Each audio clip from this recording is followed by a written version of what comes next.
Les damos una cordial bienvenida. Nos alegra que nos acompañen en el programa de diciembre de 2018 de JW Broadcasting.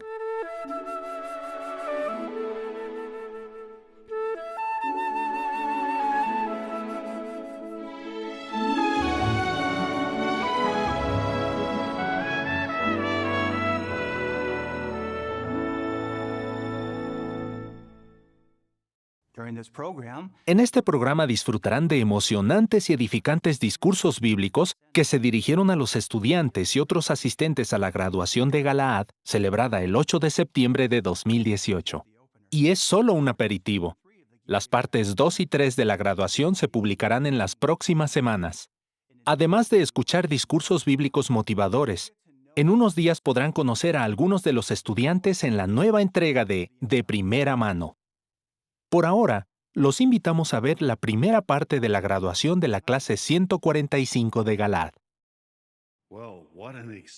Qué emocionante es estar aquí para la graduación de la clase 145 de Galaad. ¿Qué tal si comenzamos con una pregunta? ¿Cuál es la diferencia entre una graduación de Galaad y otras graduaciones que se celebran por todo el mundo? Seguro que todos concordamos en que, en general, las graduaciones de las instituciones de este mundo se centran en resaltar los logros de ciertas personas, en elogiarlas.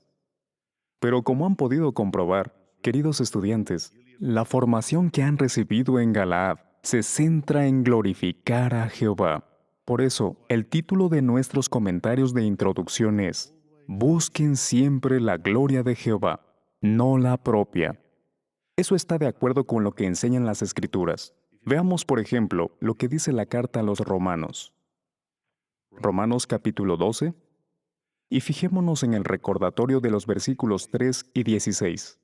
Romanos 12:3. Pues por la bondad inmerecida que se me ha dado, digo a cada uno que está allí entre ustedes, que no piense más de sí mismo de lo que sea necesario pensar, sino que piense de tal modo que tenga juicio sano, cada uno según le haya distribuido Dios una medida de fe. Vemos el punto allí. Todo lo que tenemos proviene de Jehová, así que no debemos pensar en nosotros más de lo necesario. Luego el versículo 16 dice: Estén dispuestos para con otros, del mismo modo como lo están para consigo mismos. No tengan la mente puesta en cosas encumbradas, sino déjense llevar con las cosas humildes. No se hagan discretos a sus propios ojos. Estamos seguros de que entienden bien esa advertencia, porque su capacitación en Galaad los ha ayudado a fortalecer su amistad con Jehová.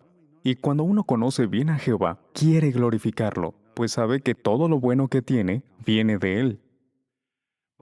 Pero ahora van a graduarse y volverán a su anterior asignación o a una nueva. Y surgirán situaciones que pondrán a prueba su resolución de glorificar siempre a Jehová, y no a ustedes mismos. ¿Cuáles podrían ser esas pruebas? Una quizá es obvia.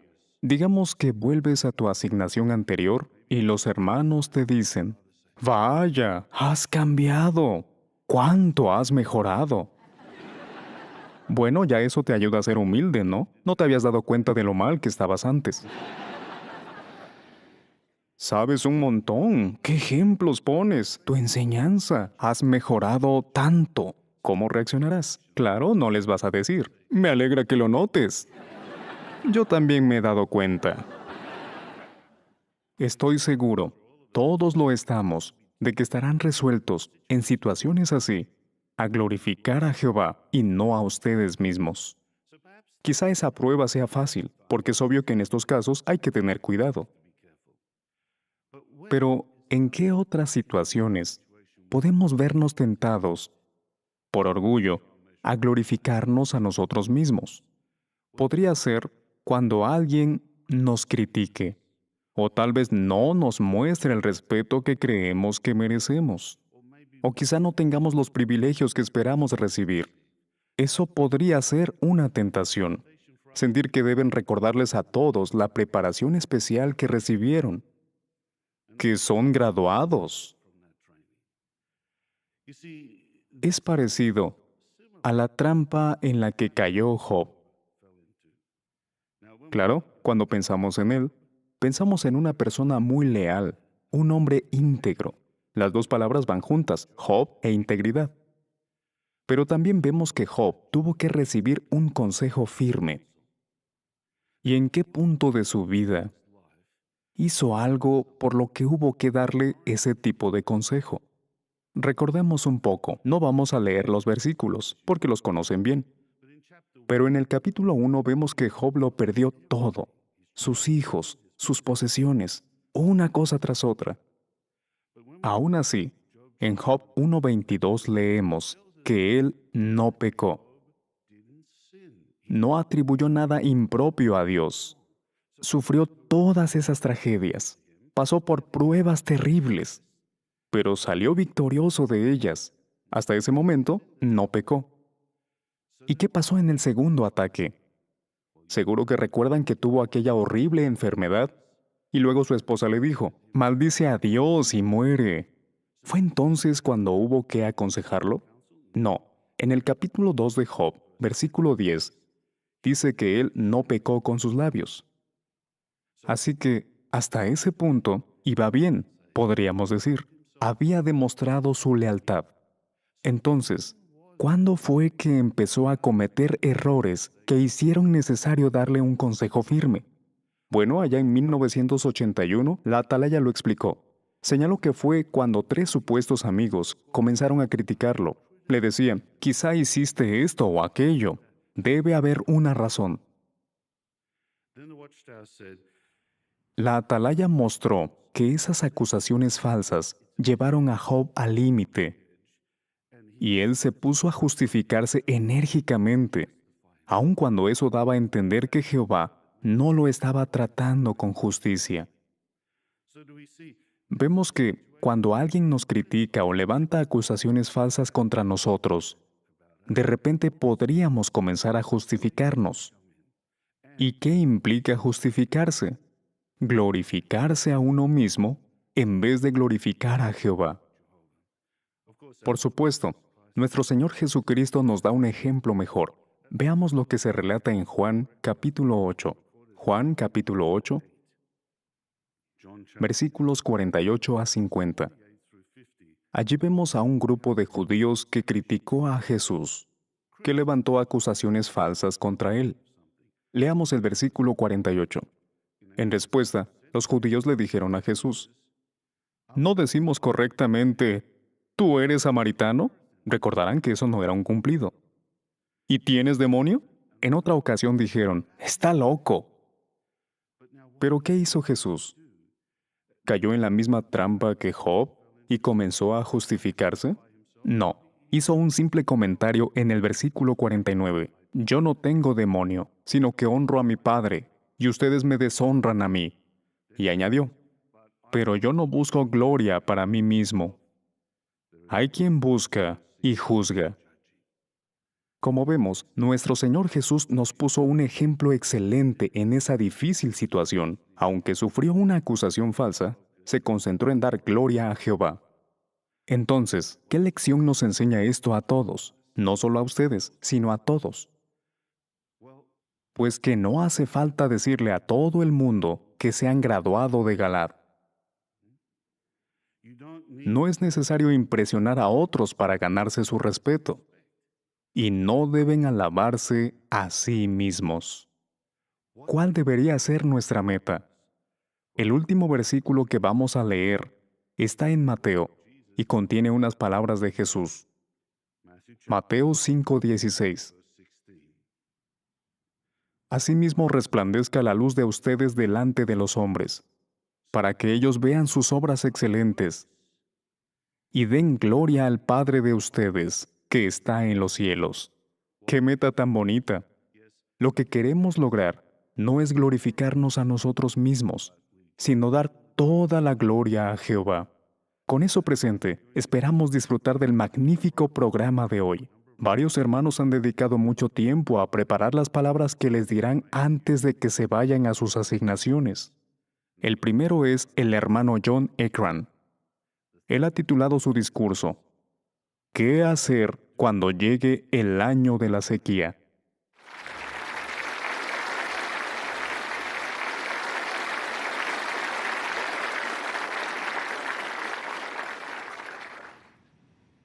Ustedes, los estudiantes, son como hermosos árboles plantados a orillas del río Galaad. En Jeremías 17:8 encontramos una escena que habla de ciertos árboles parecidos a ustedes.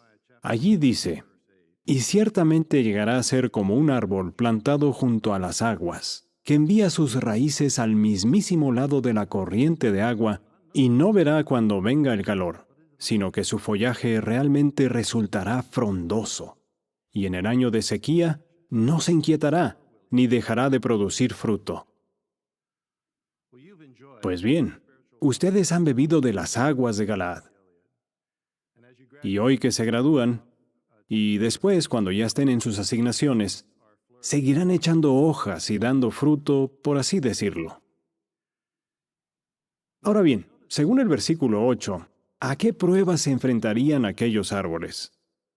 Tendrían que soportar la llegada del calor y el año de la sequía. Si notamos, el texto no dice por si viene el calor, sino cuando venga el calor. ¿A qué equivalen el calor y el año de la sequía? Los cristianos nos vemos sometidos a muchos tipos de calor o de pruebas, como habrán visto en clase al analizar este versículo. Pero me gustaría que ahora nos enfocáramos en una prueba en particular, la persecución. A nuestra obra se le imponen restricciones para que sintamos temor. Se publican artículos difamatorios sobre nosotros para sembrar la duda. Nuestros enemigos, entre ellos líderes religiosos, nos critican porque somos neutrales, porque defendemos el punto de vista bíblico sobre el sexo y el matrimonio, porque expulsamos a quienes no se arrepienten. Además, algunos hermanos han sido arrestados y echados en prisión. Podemos afirmar que Satanás está avivando el fuego de la persecución. ¿Qué les sucederá durante el tiempo de calor a los árboles que acabamos de mencionar? ¿Se marchitarán por las dudas y el temor? No. En el versículo 8, Jehová dice que a ellos no los consumirá el calor, que no se inquietarán por la sequía. ¿Por qué está Jehová tan seguro de que sus siervos sobrevivirán al calor? Jeremías 17:7 dice, «Bendito es el hombre físicamente capacitado que confía en Jehová, y cuya confianza Jehová ha llegado a ser». Entonces, ¿qué debemos hacer en el año de la sequía? Confiar en Jehová. Satanás quisiera acabar con esa confianza. A Eva misma le dijo, ¿es realmente el caso? Y de ahí en adelante, su mundo se ha dedicado a sembrar la duda, la incertidumbre y el temor. La persecución podría compararse a la turbulencia que sacude un avión en pleno vuelo. Una vez me tocó viajar con una señora que no paraba de gritar. Cada vez que el avión se sacudía, incluso un poquito, ella gritaba. Estaba muerta de miedo la pobre. Sin embargo, quienes estaban acostumbrados a volar ni se inmutaban. Seguían comiendo, leyendo o viendo una película, de lo más tranquilos. ¿Por qué? Porque por experiencia, sabían que el avión podía aguantar sin problema pequeñas turbulencias por la forma en que está diseñado. Nosotros somos como esos viajeros frecuentes. No nos inquietamos demasiado por las turbulencias. No nos dejamos intimidar por la persecución. Si los pilotos de nuestra nave son Jehová y Jesús, ¿por qué vamos a sentir miedo? Veamos dos maneras de demostrar que confiamos en Jehová, como dice Jeremías 17:7. Primero hablaremos sobre confiar en el esclavo fiel y discreto. Y luego, sobre confiar en los principios bíblicos. Siempre debemos recordar que el esclavo fiel y discreto ha sido nombrado por Jehová y que ha demostrado que es digno de nuestra confianza. De hecho, solo si una persona ha sido buena con nosotros, aprendemos a confiar en ella. Y sin duda, seguir la guía del esclavo fiel y discreto nos ha dado muy buenos resultados. Algunos dirán, lo que dice el esclavo fiel y discreto es práctico en Estados Unidos. Pero aquí no. Ellos no conocen muy bien nuestras circunstancias. Acá hay que hacer las cosas de otra manera. Cuidado. Tenemos que confiar en el esclavo fiel y discreto, estemos donde estemos. Jehová lo utiliza para guiar a sus siervos en todas partes del planeta. Ahora bien, si aunque sea por un instante olvidamos las cosas buenas que Jehová ha hecho por nosotros, nos asaltarán las dudas y el temor. Satanás quiere que olvidemos las bendiciones que hemos recibido gracias a la guía del esclavo fiel y discreto, que cedamos ante las dudas y que nos marchitemos en sentido espiritual. En 2 Tesalonicenses 2:2, se nos aconseja que no nos dejemos sacudir prontamente, que no nos alarmemos, en particular por los rumores. Nuestra confianza en el esclavo fiel se pondrá a prueba. De eso se va a encargar Satanás. Tal vez nos invadan malos pensamientos del tipo, yo sí sé qué hacer. O puede que nos llegue información distorsionada. Pero no nos dejemos entrampar. Huyamos de todo eso. Confiemos siempre en el esclavo fiel y discreto. Isaías 30:15 nos recuerda, su poderío resultará estar simplemente en mantenerse sosegados y en confianza plena. No olvidemos que el esclavo fiel ha sido nombrado por Jehová y que seguir su guía siempre nos ha dado buenos resultados. Pasemos al segundo punto, la confianza en los principios bíblicos. Los principios que nos ha dado Jehová son perlas de sabiduría que jamás pierden su valor. Pero mucha gente dice que vivir hoy según los principios bíblicos es una ridiculez, que ya no son prácticos. Sin embargo, nosotros confiamos en dichos principios porque sabemos lo útiles que son. Una vez le pregunté a cierta hermana qué hacía cuando algo la preocupaba. Ella me dijo, pienso en un texto bíblico. Lo mismo hacía María, la madre de Jesús. Según Lucas 2:51, ella guardaba dichos en su corazón, se esforzaba por llenar su mente de las enseñanzas de Jesús, de aprender de sus milagros, de beber de las aguas de la verdad. En el caso de María, el tiempo de sequía llegó cuando los fariseos y los saduceos, y tal vez hasta sus vecinos y familiares, empezaron a atacar a Jesús, a insultarlo, a difamarlo y a poner en duda sus motivos. ¿Qué le permitió resistir el calor de esa prueba? Las aguas de la verdad que había almacenado en su corazón. ¿Y ustedes, qué principios bíblicos están guardando en su corazón para cuando los ataquen? Como María, vayamos llenando el corazón con las experiencias positivas que hemos tenido al seguir los principios bíblicos. Confiemos siempre en ellos, pues sabemos que nunca fallan, que siempre nos van a servir. Nosotros jamás podremos concebir principios más valiosos y útiles para la vida. Nadie podrá. Recuerden, podemos confiar en los principios bíblicos porque nos los dio Jehová y porque sabemos por experiencia que nunca fallan. Claro, confiar en el esclavo fiel y discreto y en la Biblia son solo dos de las muchas maneras en las que podemos demostrar fe en Jehová. En conclusión, ¿qué haremos en el año de la sequía? Confiar en Jehová. Pensemos en las aves. ¿Creen que al volar van pensando, ¡uy, qué miedo, me voy a caer! No, ¿verdad? No se preocupan por eso. ¿Por qué? Porque confían en sus alas y en el instinto que les dio Jehová. Saben que pueden volar. Del mismo modo, nosotros no debemos preocuparnos cuando nos difamen, ataquen nuestros principios o prohíban nuestra obra. Jehová nos ha dado lo que necesitamos para volar. Tenemos al esclavo fiel, los principios bíblicos, la oración, el Espíritu Santo y mucho más. Al acercarnos al fin de este sistema y sentir que el calor va intensificándose, ¿qué haremos? ¿Reaccionaremos con temor o con dudas? o tomaremos la decisión de confiar y ser valientes.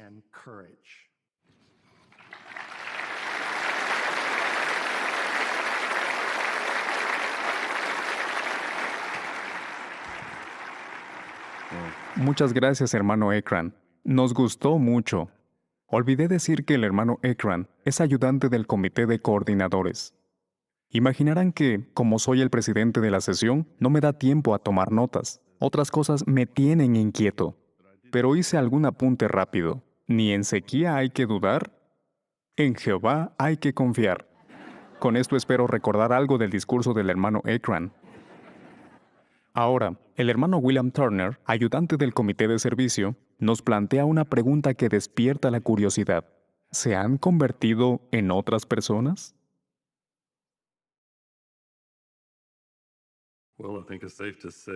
Creo que no me equivoco si digo que, después de toda la preparación e instrucción que han recibido, ustedes ya no son las mismas personas que llegaron a Patterson. Ahora bien, ¿en qué sentido han cambiado? ¿Y por qué es importante que continúen haciéndolo? Bueno, analicemos este tema fijándonos en un personaje bíblico que, como ustedes, recibió una asignación especial. Tuvo el honor de ser el primer hombre que Dios escogió para reinar sobre Israel. Hablamos de Saúl. Cuando Saúl fue ungido, el profeta Samuel le dio 3 señales proféticas para confirmarle que Jehová lo había escogido. Los invito a abrir sus Biblias en 1 de Samuel, capítulo 10. En el versículo 6. Fíjense en qué le ocurriría a Saúl después de la tercera señal. Capítulo 10, versículo 6 dice: Y el Espíritu de Jehová ciertamente entrará en operación sobre ti, y ciertamente hablarás como profeta junto con ellos, y serás mudado en otro hombre. ¿Qué significa que Saúl sería mudado o convertido en otro hombre? ¿Acaso cambiaría de aspecto físico? ¿Podría ser un cambio drástico de personalidad? Bueno, vayamos un capítulo atrás, al capítulo 9. En el versículo 21 aprendemos algo sobre cómo era la personalidad de Saúl antes de ser nombrado rey. El versículo 21 menciona: A lo cual Saúl contestó y dijo: ¿No soy yo un benjaminita, de la más pequeña de las tribus de Israel? ¿Y no es mi familia la más insignificante de todas las familias de la tribu de Benjamín? ¿Por qué, pues, me has hablado semejante cosa? Por lo que vemos, Saúl era una persona muy humilde y modesta. ¿Siguió igual después de haber sido nombrado rey? Volvamos al capítulo 10. En el versículo 22 se nos explica qué ocurrió cuando Saúl fue presentado ante el pueblo como rey. Ahí dice: Por lo tanto inquirieron nuevamente de Jehová: ¿Ya ha venido aquí el hombre? A esto Jehová dijo: Aquí está, escondido entre el equipaje. Vemos que todavía era un hombre modesto y humilde. Es interesante que la obra Perspicacia menciona que, aproximadamente un mes después de haber sido nombrado rey, Saúl ganó 2 batallas importantes, primero contra los amonitas y después contra los filisteos. Ahora, piensen en lo siguiente: ¿cómo es posible que Saúl cambiara, y bastante rápido, de ser alguien tímido que se esconde, a ser alguien que conduce a una nación a la victoria? Esto es una prueba clara del poder del Espíritu de Dios y del impacto que puede tener en nosotros si permitimos que influya en nuestras vidas. ¿Qué lección aprendemos? Todos ustedes han demostrado cualidades útiles para servir a Jehová y que Él valora. Estas cualidades los han ayudado a ser más eficaces en su servicio y les han permitido asistir a la escuela de Galaad. Pero ahora, cuando vayan a sus asignaciones, seguirán necesitando que el Espíritu de Dios influya en sus vidas. Y, como en el caso de Saúl, eso no siempre implica que tengan que cambiar por completo su personalidad. Puede que al escuchar que alguien se ha convertido en una persona diferente, pensemos en quienes han abandonado el mundo de Satanás, están en el pueblo de Jehová y se han vestido de la nueva personalidad. Y eso es así.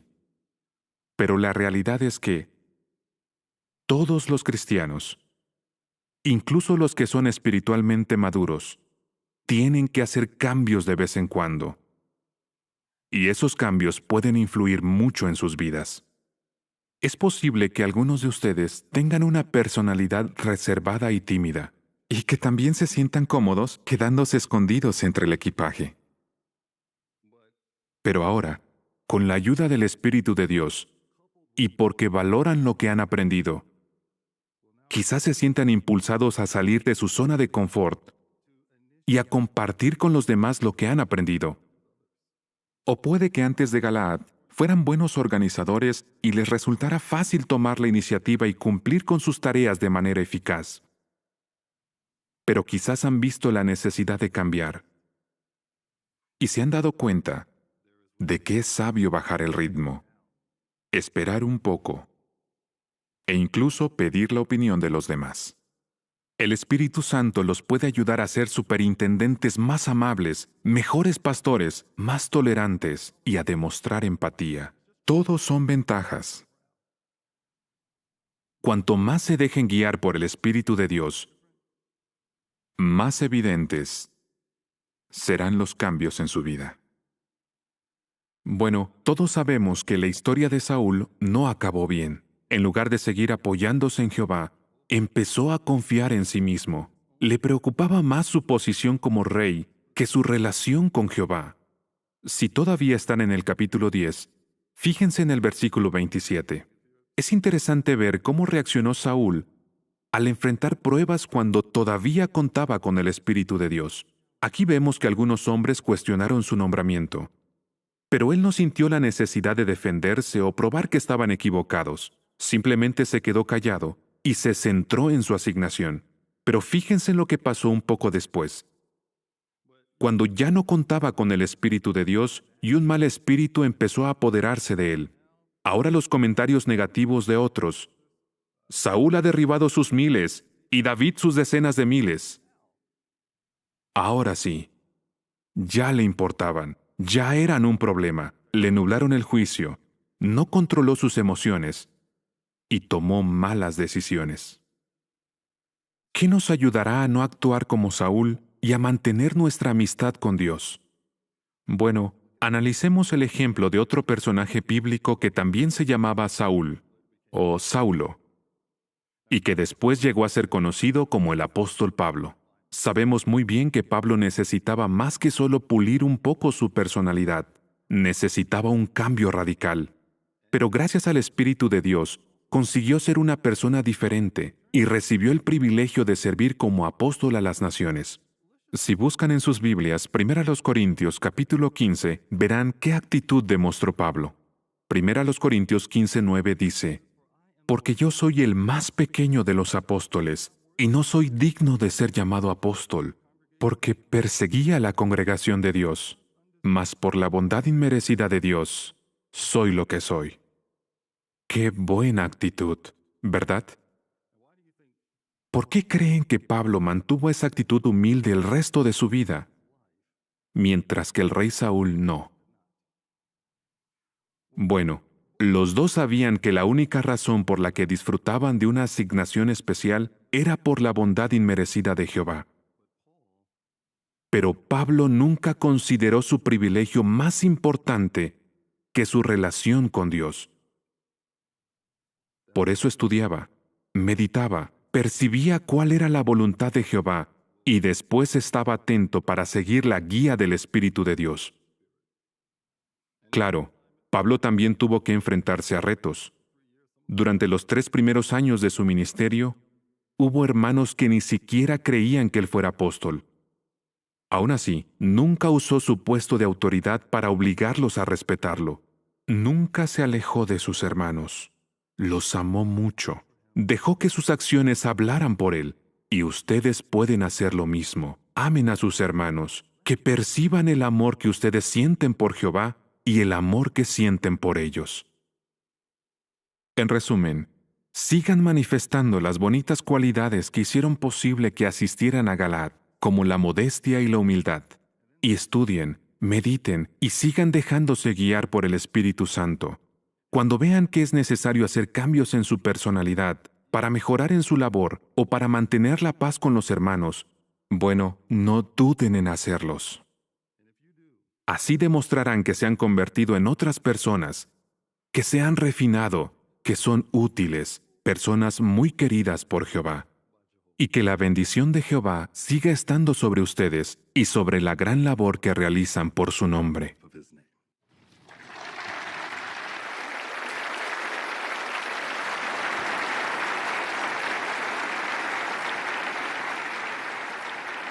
Muchas gracias, hermano Turner. Lo agradecemos mucho. En mis notas puse, si has cambiado, no lo cambies. Sigue cambiando por tu bien. Ahora tendremos el gusto de escuchar a un miembro del cuerpo gobernante, el hermano Kenneth Cook. El hermano Cook pronunciará el discurso. Aprendan a disfrutar de que Jehová los bendiga poco a poco. Gracias a lo que han vivido y a lo que han aprendido en Galaad, son conscientes de que Jehová es un Dios de acción y como tal, sabe actuar con rapidez, ¿cierto? Y actúa de esa manera siempre que una situación lo amerita. Sí, se asegura de que las cosas sucedan en el momento justo. Por ejemplo, en el Pentecostés del año 33 de nuestra era, de repente una brisa trajo consigo el Espíritu Santo que llenó a los presentes. Otro ejemplo. La Biblia indica que cuando los hombres estén diciendo que hay paz y seguridad, sucederá algo más. ¿Qué será? Primera a los Tesalonicenses 5:3 dice que destrucción repentina ha de sobrevenirles instantáneamente. Ahora bien, Jehová no hace todas las cosas así. A menudo decide hacer las cosas de manera gradual. Veamos dos ejemplos y lo que podemos aprender de ellos. El primero tiene que ver con los ángeles y la creación, y el segundo con la resurrección y la perfección. Al final, veremos cómo estos ejemplos pueden ayudarlos a ser felices con las bendiciones de Jehová, que muchas veces llegan de manera gradual. Hablemos un poco sobre los ángeles que estaban presentes cuando Jehová creó la tierra y todo lo que hay en ella. ¿Qué fue lo que vieron esos ángeles? ¿Una súbita explosión de un poder increíble que dio origen a todo? De ninguna manera. Jehová pudo haber hecho eso, pero decidió crear las cosas de forma gradual. Job 38, 5 y 6 dice que Dios tomó las medidas de la tierra y colocó sus pedestales, así como su piedra angular. Y en los capítulos 1 y 2 de Génesis, podemos leer que fue creando distintas formas de vida en nuestro planeta, la última de las cuales fuimos nosotros, los seres humanos. ¿Se pueden imaginar la alegría de los ángeles que observaron todo ese maravilloso proceso? De seguro pudieron ver que Jehová se sentía muy contento con aquel trabajo tan bien hecho. Y sin duda descubrieron nuevas facetas de la personalidad de Jehová a medida que observaban su obra. Una ballena saltando a la superficie del mar, un colibrí suspendido frente a una hermosa flor, unos cachorros de león jugueteando entre ellos. Todo era estupendo, y presenciar la creación de todo lo que Jehová puso en la tierra fue una experiencia tan impresionante para los ángeles que, según se indica en Job 38:7, en determinado momento rompieron en gritos y aplausos. Haber visto el desarrollo gradual de la creación es algo que los ángeles jamás van a olvidar. Pero eso no es todo. La Biblia dice que los ángeles continúan muy atentos a lo que Jehová hace hoy con respecto a la tierra, sobre todo en lo que tiene que ver con sus siervos. En 1 de Pedro 1:12, leemos que en estas mismas cosas los ángeles desean mirar con cuidado. Entonces, ¿les gusta a los ángeles que a veces Jehová haga las cosas poco a poco? Sin duda que sí. ¿Y no nos alegra que amen tanto a Jehová y que nos quieran a nosotros también? Por supuesto. Pues bien, ¿qué aprendemos de su ejemplo?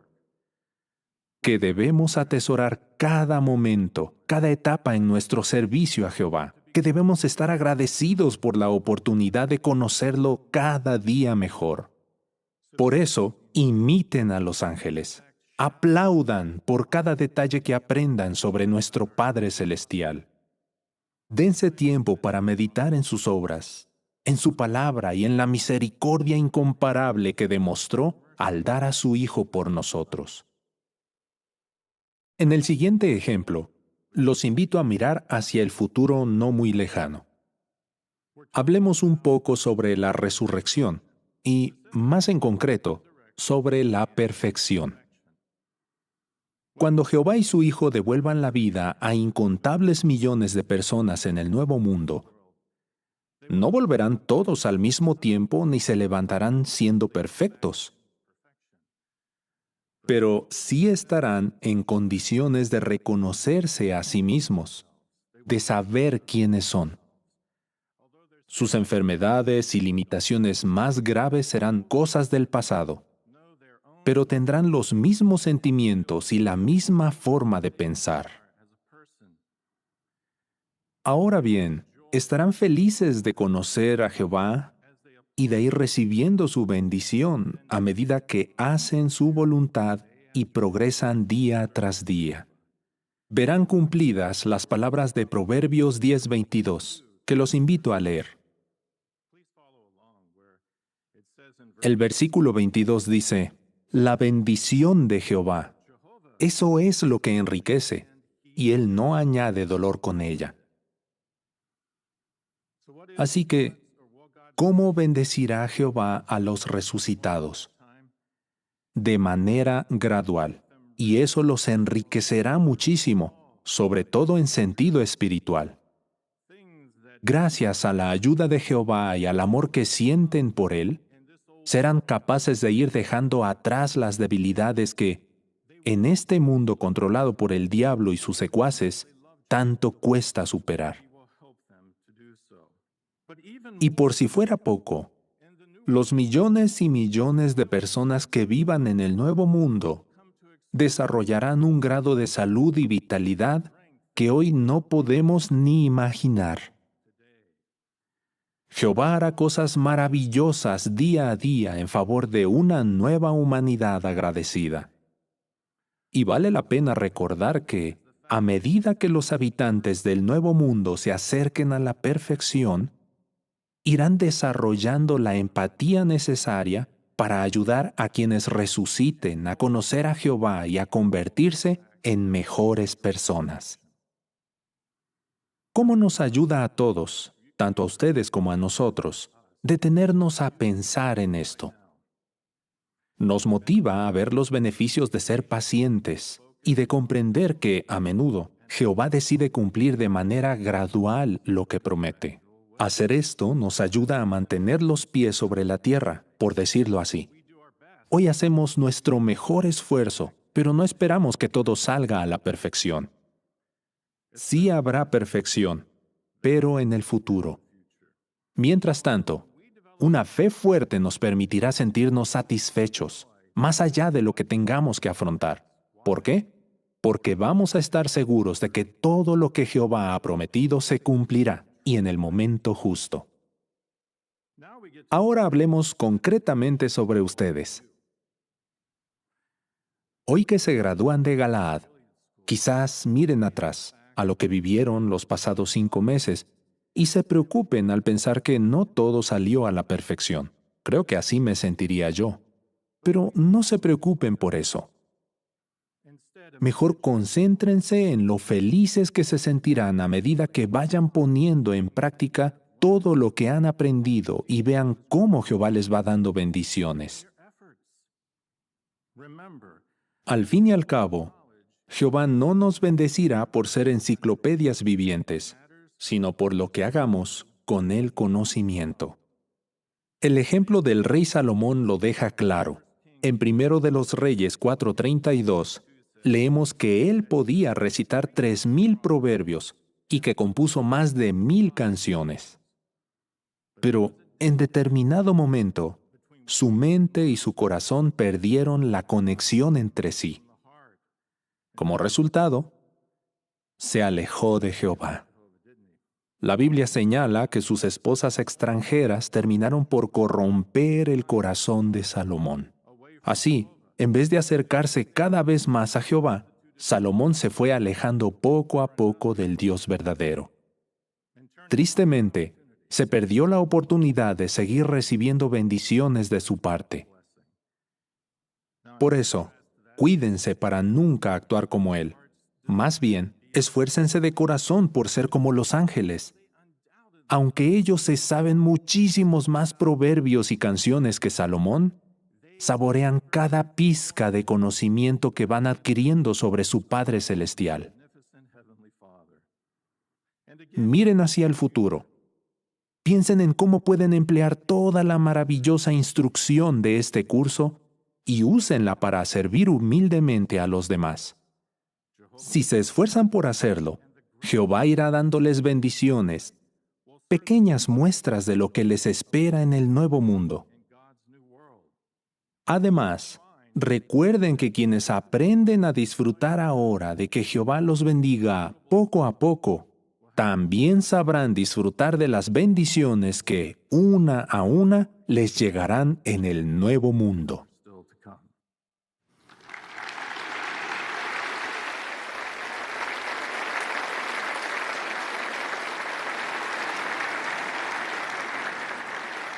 Muchas gracias, hermano Cook. Fueron ideas muy importantes. Lo que anoté fue: esperemos lo inesperado, pero poco a poco. Estoy seguro de que hemos captado el mensaje y de que tenemos muchas ganas de volver a ver el discurso y repasar los puntos principales. Nuestros estudiantes están a punto de escuchar a uno de sus profesores de Galaad. Ya han escuchado al hermano Calton muchas veces, pero ahora les dirigirá estas palabras finales en un discurso con un título que nos intriga: Hombro a hombro.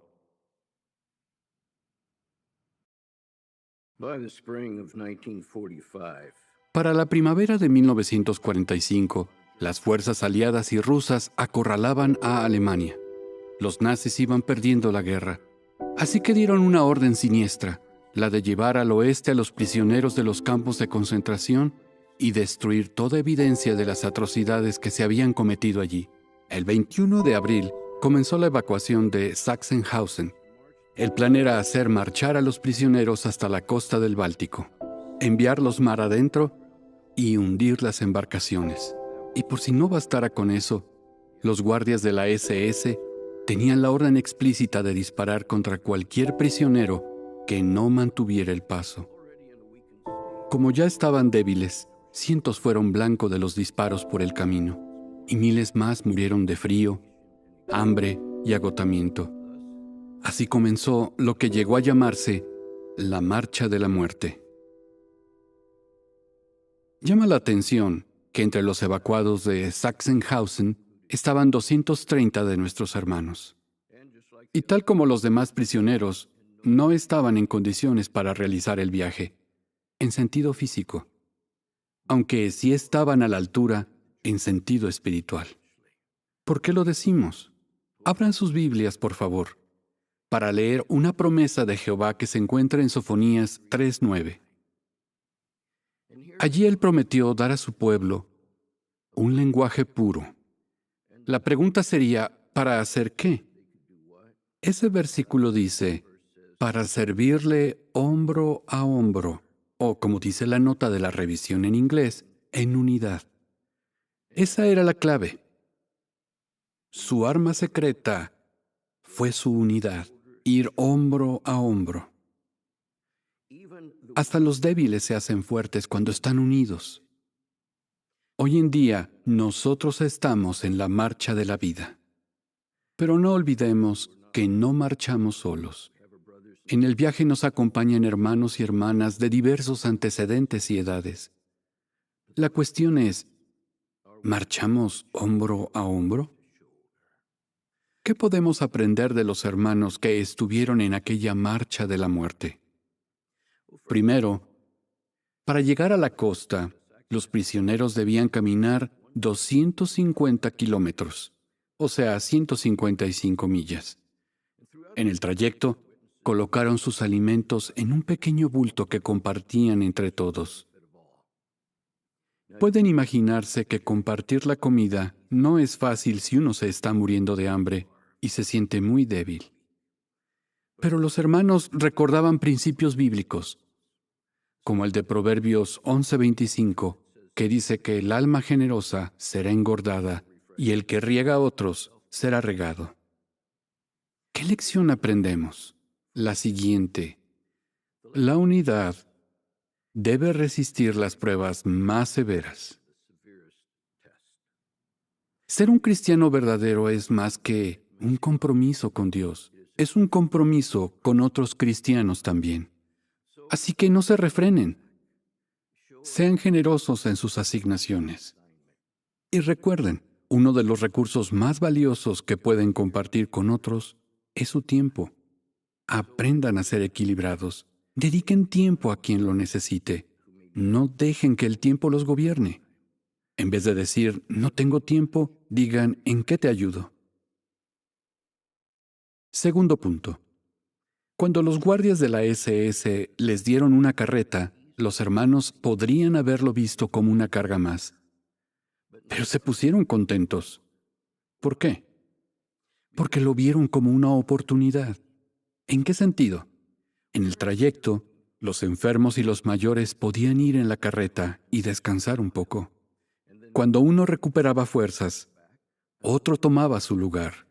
Así que, en sentido literal, llevaron la carga los unos de los otros.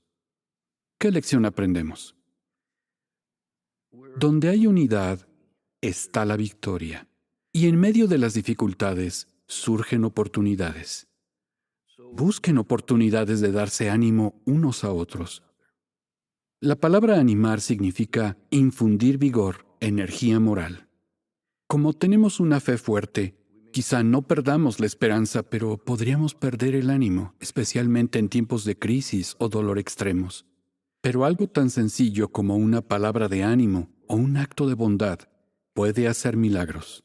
Puede darle fuerzas a un alma cansada o levantar a alguien que pasa por una mala racha. De modo que el punto es este. Ustedes no son responsables de la amistad que otros tengan con Jehová, pero sí son responsables de darles ánimo.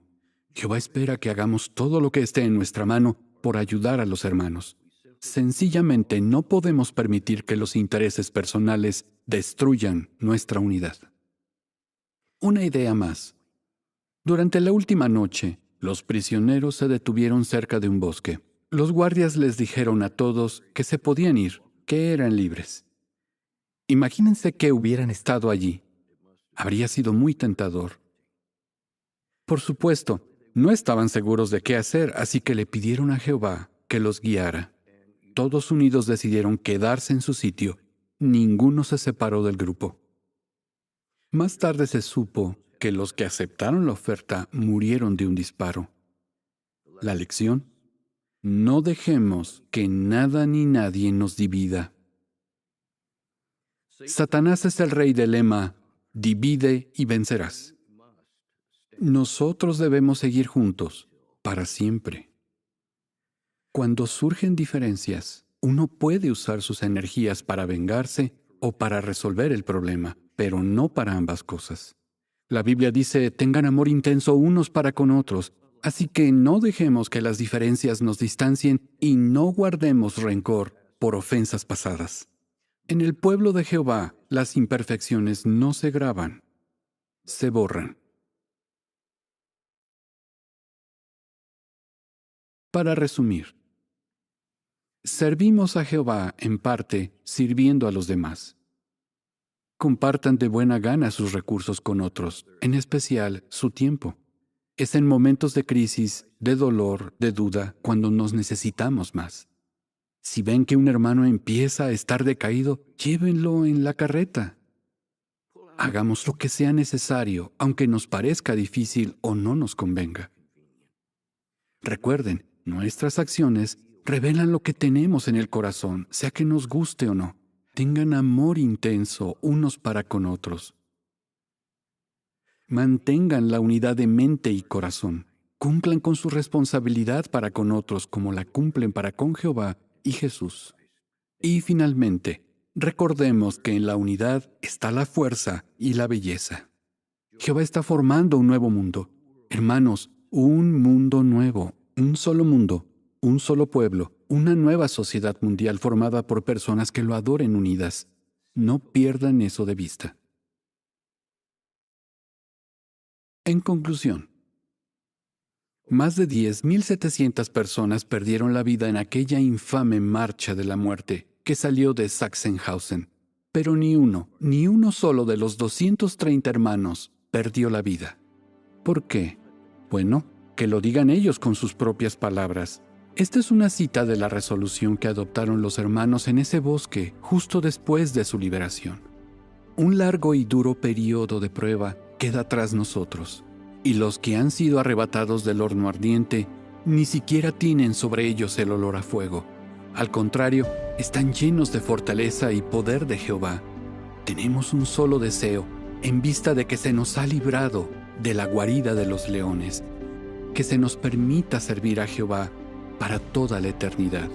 Eso sería en sí mismo nuestra más grande recompensa. Firmado, vuestros consiervos por el nombre santo de Jehová. No solo decían ser hermanos, sino que lo demostraron.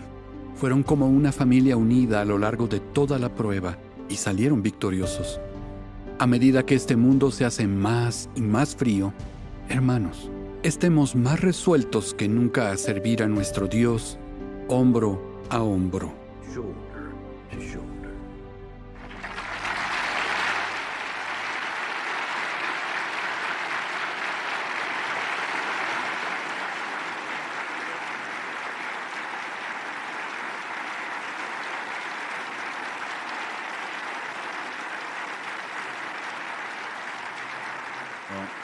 Muchas gracias, hermano Cawthon. Mencionaste tantos puntos interesantes en tu discurso. ¿Y qué escribí para recordarlo? Hombro a hombro. También anoté las imperfecciones, no las graves, bórralas. Estoy seguro de que ustedes, queridos estudiantes que ya se van a graduar, también están anotando muchas buenas ideas. Ahora van a escuchar a otro hermano muy conocido para ustedes, otro de sus profesores. Pero esta vez, la diferencia es que cuando lo vean, no pensarán en ejercicios escritos, sino que dirán, me puedo relajar y escucharlo tranquilamente.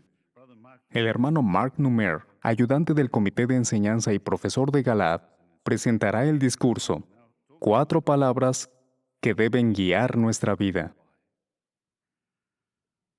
¿De verdad podemos guiar nuestra vida solo por 4 palabras? Si es así, ¿cuáles serían?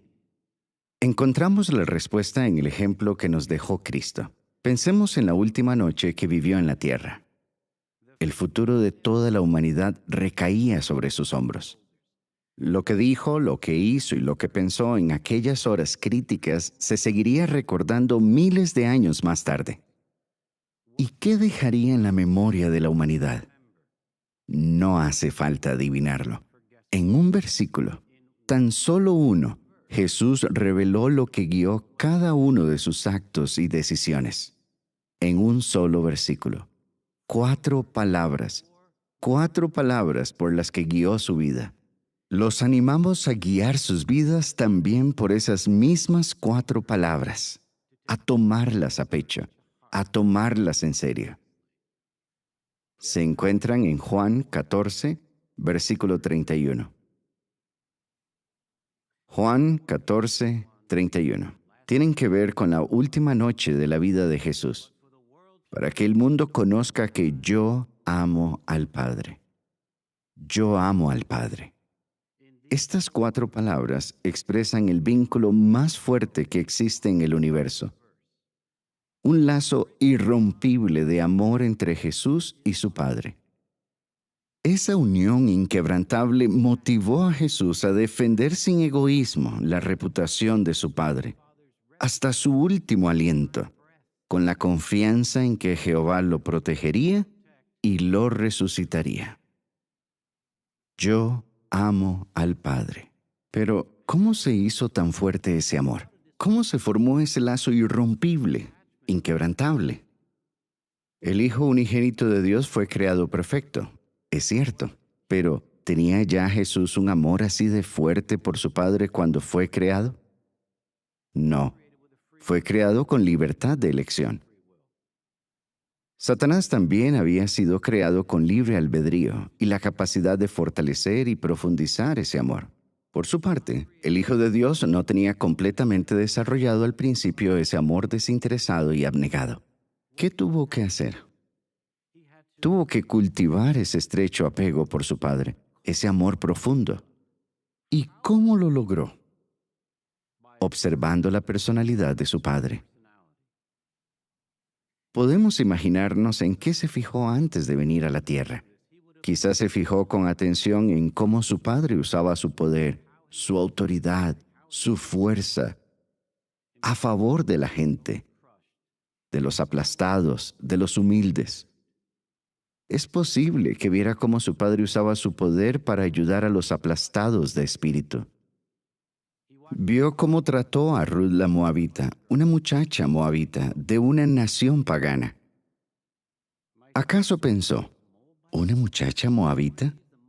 ¿No fueron las moabitas las que sedujeron a los hombres de Israel justo antes de entrar en la tierra prometida? Es verdad, pero su padre vio que esta joven era diferente. ¡Qué lección para el Hijo de Dios! El Padre no etiqueta a las personas, no las juzga por estereotipos. No dijo, esa es una joven moabita, no voy a ayudarla. No, Jehová se fijó en Ruth como persona. Hasta dejó que ella, hasta permitió que un libro de la Biblia llevara su nombre. Ruth, no Noemí ni Boaz, sino Ruth, una joven moabita. Ahí está. Y el amor de Jesús quizás aumentó al ver que su Padre permitió que esa joven llegara a ser antepasada del Mesías. Pero él no se conformó con admirar a su Padre. Fue más allá. A medida que el Hijo cultivaba más aprecio por las cualidades de su Padre, el lazo de amor que los unía llegó a ser más que un sentimiento. El amor por su Padre comenzó a dar forma a sus decisiones y acciones. Y Jesús lo demostró cuando estuvo en la tierra. No se limitó a decir, yo amo al Padre. No fue sentimentalismo decir, me encanta cómo me trata mi papá, lo cariñoso que es. No. Él vivió según esas palabras. Por eso pudo decir, según la segunda parte de Juan 14:31. Así como el Padre me ha dado mandamiento de hacer, así hago. Así lo hago. Ahí lo vemos. Su vida entera demostraba que amaba al Padre. Por ejemplo, cuando una mujer sirofenicia le suplicó que curara a su hija poseída por un demonio, al principio Jesús respondió, no me enviaron a los gentiles, sino a los judíos. Pero la mujer no se rindió, demostró su fe y siguió suplicando y suplicando ayuda. De modo que en vista de que las circunstancias eran excepcionales, Jesús consideró que no era el momento de insistir en una regla general, de seguir estereotipos, de ser inflexible o de poner etiquetas. No dijo, no, porque eres gentil, eres sirofenicia, no. Al contrario. Jesús vio que era el momento de seguir principios más elevados. ¿Recordaría cómo manejó su padre el caso de Ruth? Quizá eso lo motivaría a pensar, mi padre trató así a Ruth, ahora yo tengo una situación parecida. ¿Qué querría mi padre que hiciera? Jesús ayudó a la mujer sirofenicia. Estuvo listo para actuar, para ser amoroso como Jehová. Otro ejemplo sería lo que Jesús aprendió de su Padre sobre el perdón. Vio a su Padre perdonar a muchas personas. Vio cómo perdonó a David después de que cometió adulterio y ordenó el asesinato de Urías. ¿Cuántos casos así vio el Hijo de Dios? ¿A cuántas personas perdonó su Padre? Las escrituras hebreas están repletas de relatos en los que Jehová perdonó a alguien. Él perdona en gran manera. Está listo para perdonar. Busca oportunidades para perdonar.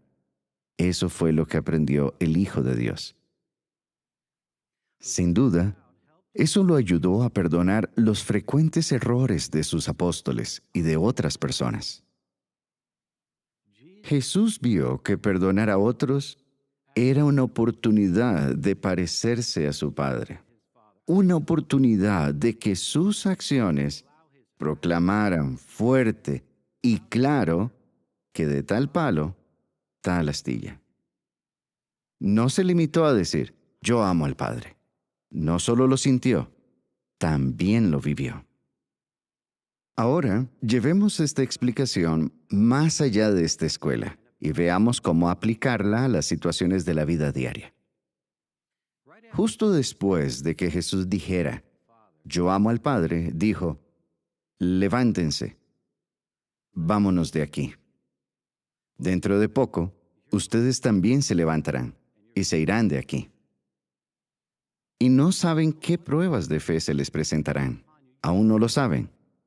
No podemos prever todas las situaciones que pondrán a prueba nuestra fe. Sin embargo, si conocen estas 4 palabras, ya saben lo suficiente. Graben estas 4 palabras, yo amo al Padre, en sus mentes y corazones, que rijan todas sus palabras y acciones.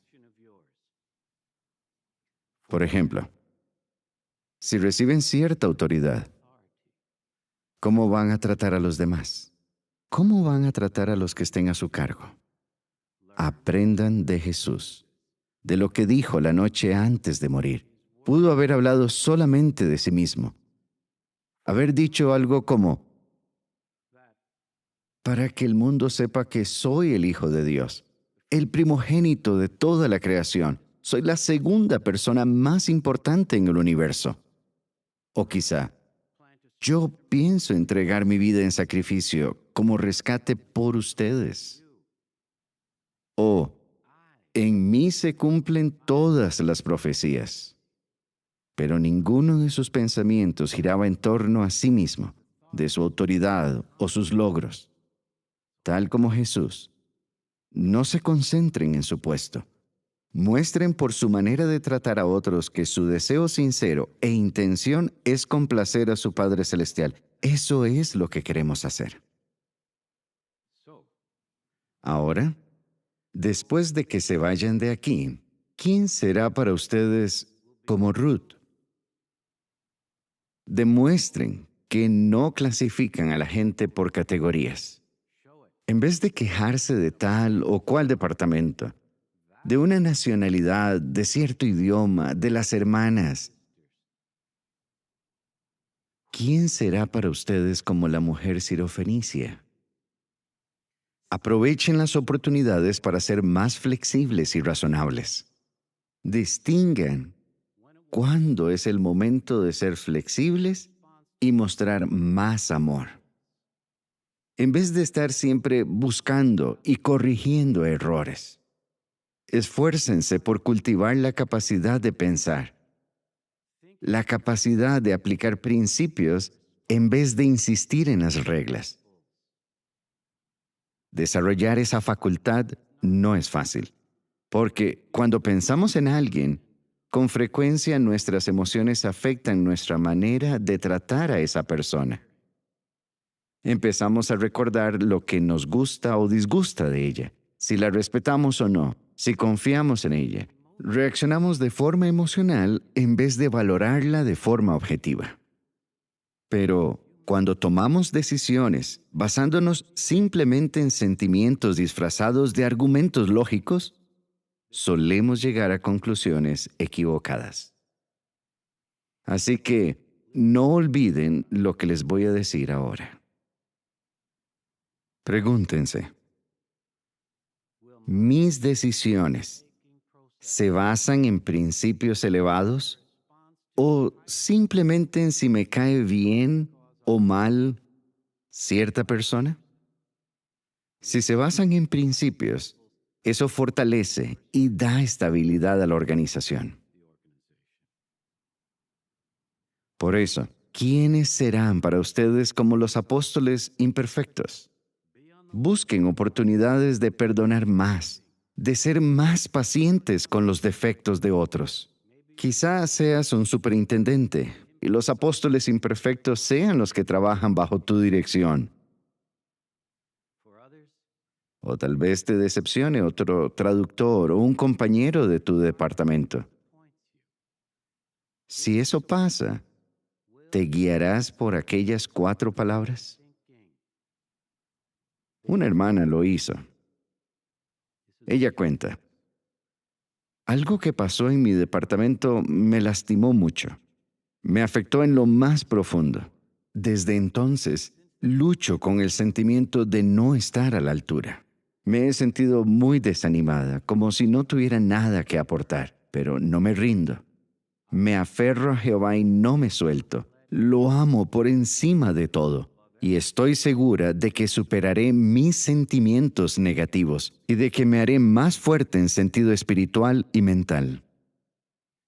Ella no solo repitió las palabras "yo amo al Padre", sino que las vivió. Esas 4 palabras le dieron el enfoque correcto y equilibrio en la vida.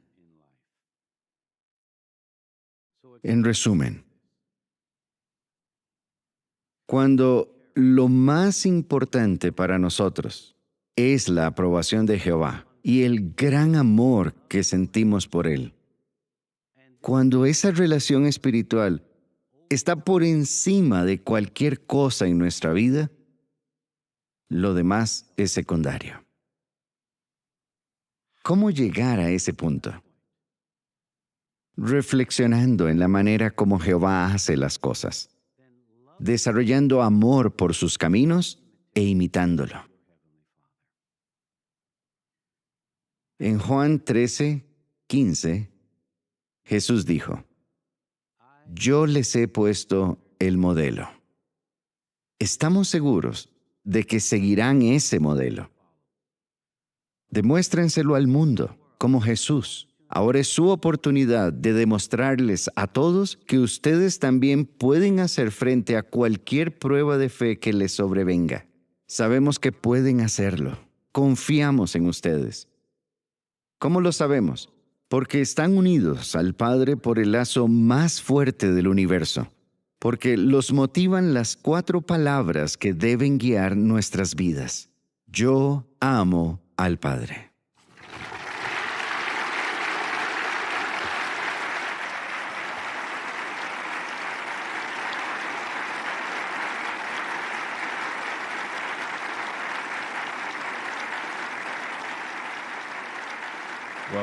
Bueno, aunque pudieron escuchar al hermano Numer sin tener que hacer un ejercicio escrito después, seguro que, como yo, anotaron las 4 palabras.